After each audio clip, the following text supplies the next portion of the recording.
Hello, everyone. My name is Megan Riddle, and I'm a lawyer at the law firm of Smith, Welch, Webb, and White. I am joined today by several partners and associates from our firm to talk to you about some of the most common questions that we are getting amid the COVID-19 pandemic and resulting shutdowns. I'd like for each of my colleagues to introduce themselves before we get started with our questions. I'll start with you, Mr. Garland. Good afternoon. I'm Bert Garland. I practice in the Jackson office. I mainly do real estate and probate work. Thanks. My name's Will White. I have been with Smith Welch since 1998. I practice in the McDonough office. I mainly do eminent domain, education law, employment law, and general civil litigation. Hi, I'm Elizabeth O'Neill. I work out of our Griffin office. I've been with Smith Welch since 2011. I practice in the areas of family law. I do some real estate, wills, and other general civil litigation. Hey, good afternoon. My name is Warren Tillery, and I practice in the McDonough office. I mainly do eminent domain, real estate litigation, zoning, and local government work. Hey, I'm Miranda Hanley. I work out of the Stockbridge office. I mainly handle personal injury, workers' compensation, and civil litigation. Hi there, I'm Brooke White. I also work in the Stockbridge location with Miranda doing personal injury.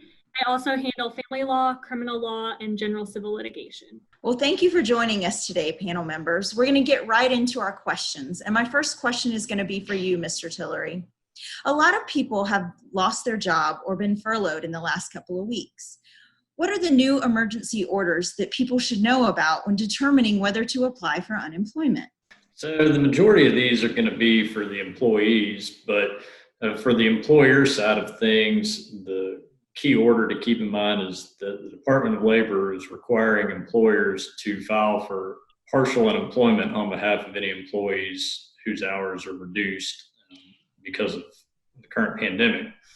And then a couple of the orders that specifically deal with employees are the maximum benefits have been extended from 14 to 26 weeks, so you can stay on it a little bit longer. The work search requirements have been suspended for the time being, so ordinarily you have to report to the Department of Labor about your job search, and you have to do certain field screenings that they require. Those have been, for the time being, suspended. The other big thing is the maximum benefit amount has been changed somewhat, because if you've got partial work, either as a 1099 contractor, as a part-time employee, or some other classification where you're earning income, but it's less than what you were earning before, the amount in which your weekly benefit begins to get reduced has gone up from $50 to $200, or excuse me, $300. So in other words, until you earn over $300, your weekly benefit doesn't get reduced. Now, there's some other programs that'll be coming that'll be important to keep in mind, such as the Pandemic Unemployment Assistance. That's a federal program. When it gets implemented, I expect that will increase the weekly benefit by roughly $600. But those are some of the key things to keep in mind there. My next question is for Ms. O'Neill. Unfortunately, reports of domestic violence are increasing during these times. What are some resources available if someone is a victim or becomes aware of domestic abuse? Sure. Unfortunately, that is the case. And we have a wonderful resource in Henry County. It's called the Henry Haven House. Haven House is a domestic violence shelter, and it's a program, and it serves Henry, Jasper, Butts, and Lamar counties. They also have partners in other counties that are local. So even our offices in Spalding and Fayette County do have similar resources. Haven House has a wonderful website. It's www.henryhavenhouse.org. They've got a 24-hour crisis hotline if you are a victim of domestic abuse. They also have wonderful staff on hand that will guide people through the process of filing for a temporary protective order in the superior courts. I highly encourage anyone who has any kind of questions as to whether they're a victim or believes that they are to contact Haven House, because they're a wonderful resource. Also, of course, a resource that I think people probably forget about is DFACS. a lot of DFACS reports generally will come from pediatricians' offices and schools. As you know, schools are closed right now, so the schools don't have access to these children that they normally do. And also well visits at pediatricians' offices are down due to people being afraid to go into any kind of medical office. So if you're concerned that a child's a victim of any kind of domestic abuse, don't be afraid to report it, to call DFACS and let them investigate. They're still working. They have a state hotline that's 1-800-CHILDREN, and any calls or reports to that hotline are protected. So that's not something that you would need to worry about being shared later. Of course, if you witness any kind of domestic abuse directly, don't forget, call 911, let the authorities take any kind of action that they feel is appropriate. My next question is going to be for Ms. White. Ms. White, what should people know about, what happens if you get sick due to COVID-19? Yeah, that's a great question. So fortunately, there's been a lot of legislation passed that is very beneficial and helpful to someone if they do get sick with COVID-19 or if they have a family member that gets sick, including if a child's school is closed and they don't have access to childcare and need to stay home. So the two main things to know about are this expansion of the FMLA coverage for someone who has a child whose school has closed or their other child care facility is closed due to COVID-19, and they need to stay home and can't work because they have to take care of that child. That is now covered under family medical leave. You're entitled up to 12 weeks of paid leave. The first 10 days are unpaid, but you can use vacation time, accrued sick time, other time that you may have from your employer. You can get that to cover the 10 days that are unpaid before the rest of the paid leave kicks in. There's a lot of different provisions and nuances, but that's the general basis of an FMLA qualification for COVID-19. The other main provision that's been passed by the federal government is that employees are now entitled to 2 weeks of paid sick leave if they are subject to a quarantine order by the federal, state, or local governments, if their spouse is and they may have been exposed. If you're experiencing symptoms, it's very broad in terms of what's covered as being sick for COVID-19. And so it's good to know that you have the 2-week provision to fall back on if you do get sick. And if you believe you fall under some of those, we also have a blog post about that on our website that kind of fleshes out more of the details if you feel that you may qualify for some sort of paid sick leave at this time. And I'll kick it back to you, Megan.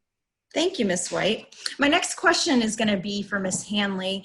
Ms. Hanley, in our communities, we have a lot of healthcare providers. We have hospitals and we have a lot of nursing homes, a lot of people working in those facilities. What should people know about medical malpractice and health insurance in this time of COVID-19? Well, one of the most important things is that on April the 14th, Governor Kemp issued an executive order. And under that executive order, what it did is it actually protected a lot of the healthcare workers and medical facilities and hospitals from immunity, or gave them immunity during this time period. What that means is you can't sue some doctors and facilities for medical malpractice during this time. However, it's very limited. The intent behind that is, COVID's a respiratory illness. Critically ill patients are regularly needing to use the ventilators. So part of the reason that we've been trying to flatten this curve has been because we don't want to overwhelm these hospitals and these medical facilities with too many too many patients that could need this life-saving treatment of the ventilator at the same time. If that were to happen, the fear is that these facilities are going to have to make some very difficult decisions. They're going to have to decide if they only have one ventilator left and you have a young, healthy individual who needs it, or you have an elderly individual who also needs it. They're going to have to make the decision as to which one that they give that life-saving treatment to. And sadly, in a lot of cases, that could end up resulting in death or serious and permanent injuries to the person who does not get the life-saving treatment that is needed. So the intent behind this was really truly to protect the hospitals and the medical facilities if they have to make those very difficult decisions. So it does not protect all doctors and all facilities. It only protects those that are actively engaging in treating those who have tested positive from COVID-19. And then if there is an active malpractice that occurs, it has to be something that occurred at the time that the facility or the doctor was actively engaging in managing the COVID crisis. As far as most cases of medical malpractice, I know that Governor Kemp has allowed some elective procedures and things to happen again. If you have medical malpractice in that scenario, that's not going to be something where the doctor will give you, if you have somebody who is getting heart surgery in a different wing of the hospital, an active malpractice occurs, that's not going to be something that doctor's not going to be protected from immunity. So it only protects very specific cases. As far as insurance goes, one of the good things about health insurance during this time is that you don't need it for a lot of testing. So if you do think that you have COVID and you get a referral to a testing facility, it's not going to be something that you are billed for, that you have to bill your health insurance for. It's going to be something that is typically going to end up being free.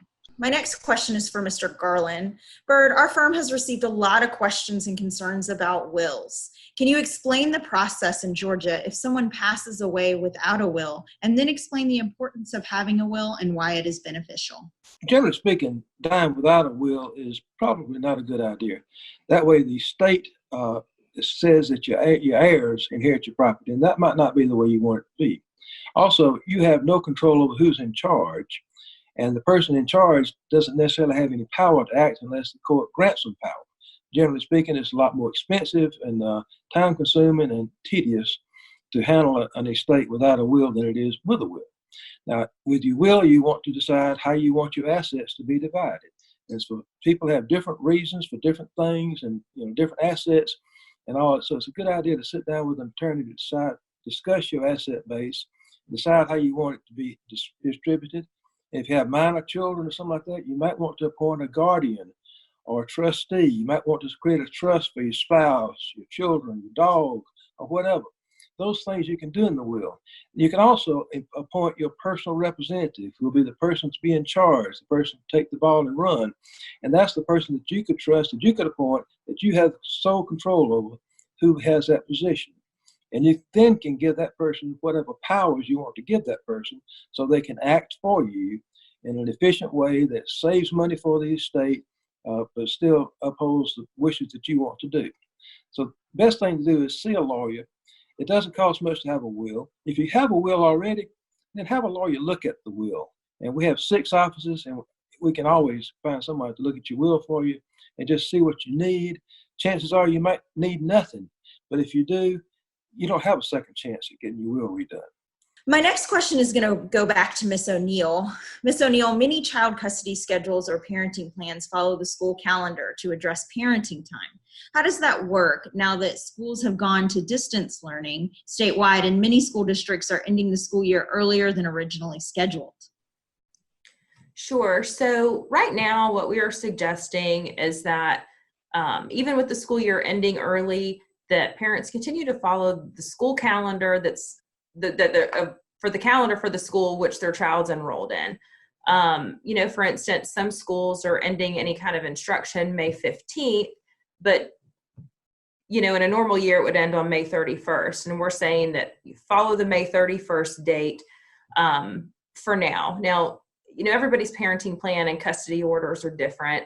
And if yours tends to leave open any kind of interpretation as to when custodial periods could start, if it just says summer or something like that, you may want to have an attorney look at it and see if they may interpret it the same way or if there's a legal basis for changing the original schedule. But we're saying, just as a general practice, follow the calendar of the school system the child's in, unless there's a reason to do otherwise. Thank you, Ms. O'Neill. Our final question is hopefully going to end us on a positive note, and it's going to be to Mr. White. Mr. White, there's been a second wave of SBA loan legislation passed. Can you tell us more about the SBA loans?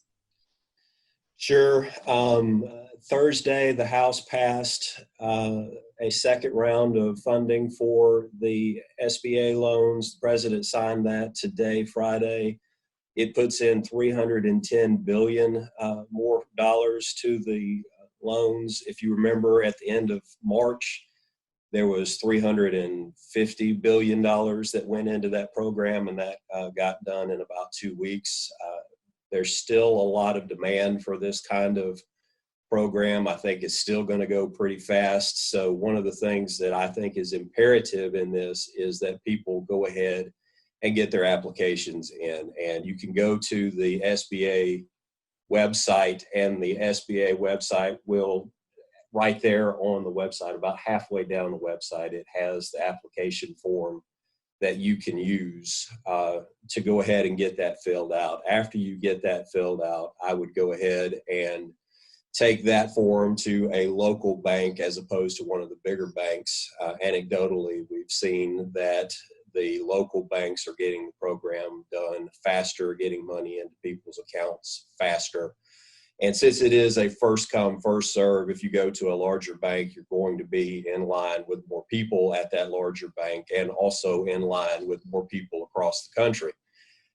Also have seen a federal lawsuit has been filed against some of the larger banks saying or alleging that they are giving more precedence to or more favor to the larger loans so that they get more fees. So number one, get the application done. Number two, go to a local bank if you have a relationship with a local bank. And then number three, just remember that it is for paycheck protection. There's stuff in there where you can pay rent, you can pay utilities, but 75% of it has to go to paycheck protection if it is going to be forgiven. Thanks, Megan.